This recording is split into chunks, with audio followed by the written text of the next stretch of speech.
அணிலாடும் முன்றில் பாகம் 20. மகன்.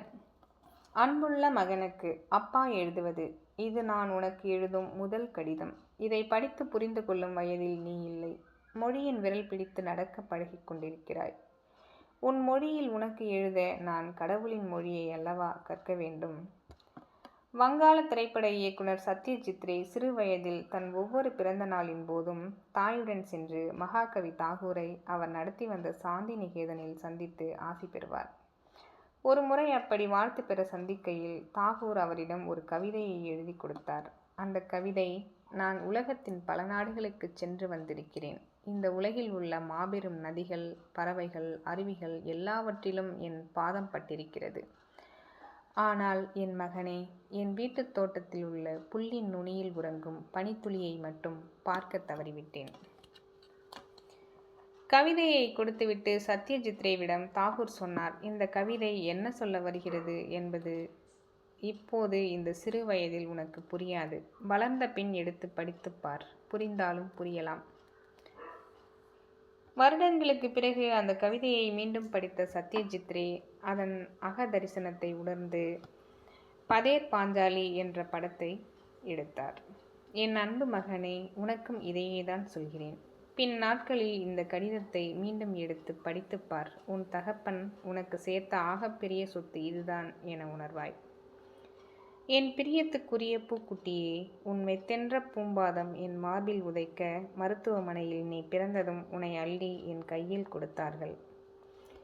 என் உதிரம் உருவமானதை, அந்த உருவம் என் உள்ளங்கையில் கிடப்பதை, குறுகுறு கை நீட்டி என் சட்டையை பிடித்து இழுப்பதை கண்ணீர் மல்க பார்த்து கொண்டிருந்தேன்.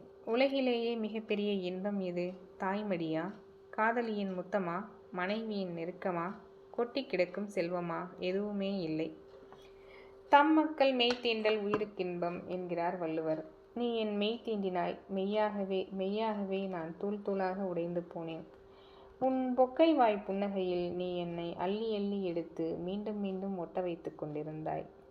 நீ அழுதாய், சிரித்தாய், சினுங்கினாய், குப்புற கவிழ்ந்து தலை நிமிர்ந்து அந்த சாகசத்தை கொண்டாடினாய். தரையெங்கும் உனதாக்கி தவழ்ந்தாய். தகப்பன் கைவிரல் பிடித்து எழுந்தாய். நீயாகவே விழுந்தாய். தத்தி தத்தி நடந்தாய். தாழ்வாரம் எங்கும் ஓடினாய். மழலை பேசி மொழியை ஆசிர்வதித்தாய். என் பொம்முக்குட்டியே, இந்த எல்லா தருணங்களிலும் நீ நம் வீட்டுக்கு இறைவனை அழைத்து வந்தாய். என் செல்லமே, இந்த உலகமும் இப்படித்தான். அழ வேண்டும், சிரிக்க வேண்டும், சினுங்க வேண்டும், குப்புற கவிழ்ந்து பின் தலை நிமிர்ந்து அந்த சாகசத்தை கொண்டாட வேண்டும். தரையெல்லாம் தனதாக்கி தவழ வேண்டும், எழ வேண்டும், விழ வேண்டும், தத்தி தத்தி நடக்க வேண்டும். வாழ்க்கை முழுக்க இந்த நாடகத்தை தான் நீ வெவ்வேறு வடிவங்களில் நடிக்க வேண்டும். என் சின்னஞ்சிறு தளிரே, கல்வியில் தேர்ச்சிக்கொள். அதே நேரம் அனுபவங்களிடமிருந்து அதிகம் கற்றுக்கொள். தீயை படித்து தெரிந்து கொள்வதை விட தீண்டி காயம் பெறு. அந்த அனுபவம் எப்போதும் சுட்டுக்கொண்டே இருக்கும். இறக்கும் வரை இங்கு வாழ சூத்திரம் இதுதான். கற்றுப்பார். உடலை விட்டு வெளியேறி உன்னை நீயே உற்றுப்பார். எங்கும் எதிலும் எப்போதும் அன்பாயிரு. அன்பை விட உயர்ந்தது இந்த உலகத்தில் வேறு எதுவுமே இல்லை.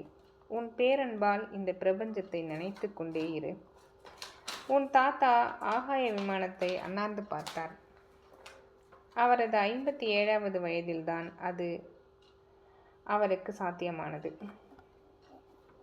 உன் தாத்தா ஆகாய விமானத்தை அண்ணாந்து பார்த்தார். அவரது 57வது வயதில்தான் அதில் அமர்ந்து பார்த்தார். உன் தகப்பனுக்கு 27வது வயதில் விமானத்தின் கதவுகள் திறந்தன. 6 மாத குழந்தை பருவத்திலேயே நீ ஆகாயத்தில் மிதந்தாய். நாளை உன் மகன் ராக்கெட்டில் பிறக்கலாம். இந்த மாற்றம் ஒரு தலைமுறையில் வந்ததல்ல. இதற்கு பின்னால் நெடியதொரு உழைப்பு இருக்கிறது. என் முப்பாட்டன் காடு திருத்தினான். என் பாட்டன் கழனி அமைத்தான். என் தகப்பன் விதை விதைத்தான். உன் தகப்பன் நீர் ஊற்றினான். நீ அறுவடை செய்து கொண்டிருக்கிறாய். என் தங்கமே, உன் பிள்ளைக்கான விதையையும் உன் உள்ளங்கையில் வைத்திரு. உழைக்க தயங்காதே. உழைக்கும் வரை உயர்ந்து கொண்டே இருப்பாய். இதை எழுதி கொண்டிருக்கையில் என் பால்ய காலம் நினைவுக்கு வருகிறது. கிராமத்தில் கூரை வீட்டிலும் பின்பு ஓட்டு வீட்டிலும் வளர்ந்தவன் நான். கோடை காலங்களில் வெப்பம் தாங்காமல் ஓட்டுக்கூரையிலிருந்து கொடிய தேள்கள் கீழே விழுந்து கொண்டே இருக்கும்.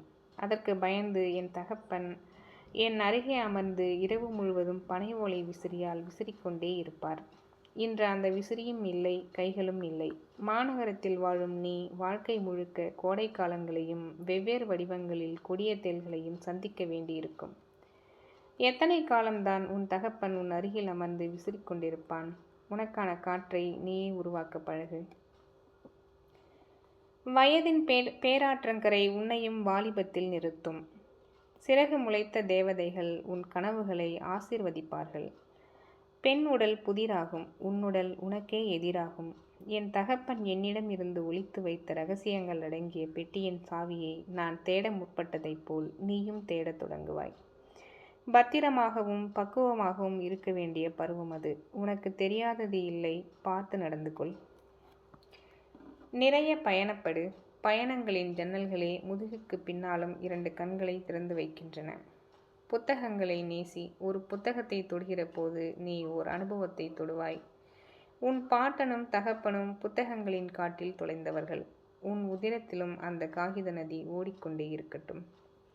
கிடைத்த வேலையை விட பிடித்த வேலையை செய். இனிய இல்லறம் தொடங்கு. யாராவது கேட்டால் இல்லை எனினும் கடன் வாங்கியாவது உதவி செய். அதில் கிடைக்கும் ஆனந்தம் அலாதியானது. உறவுகளிடம் நெருங்கியும் இரு, விலகியும் இரு. இந்த மண்ணில் எல்லா உறவுகளையும் விட மேன்மையானது நட்பு மட்டுமே. நல்ல நண்பர்களை சேர்த்துக்கொள். உன் வாழ்க்கை நேராகும். இவையெல்லாம் என் தகப்பன் எனக்கு சொல்லாமல் சொன்னவை. நான் உனக்கு சொல்ல நினைத்து சொல்பவை.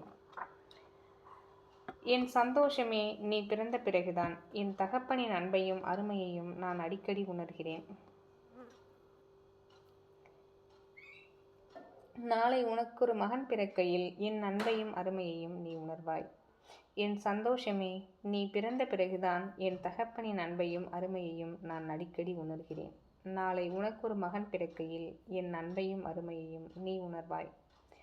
நாளைக்கும் நாளை நீ உன் பேரன் பேத்திகளுடன் ஏதோ ஒரு ஊரில் கொஞ்சி பேசி விளையாடிக் கொண்டிருக்கையில் என் ஞாபகம் வந்தால் இந்த கடிதத்தை மீண்டும் எடுத்து படித்துப்பார்.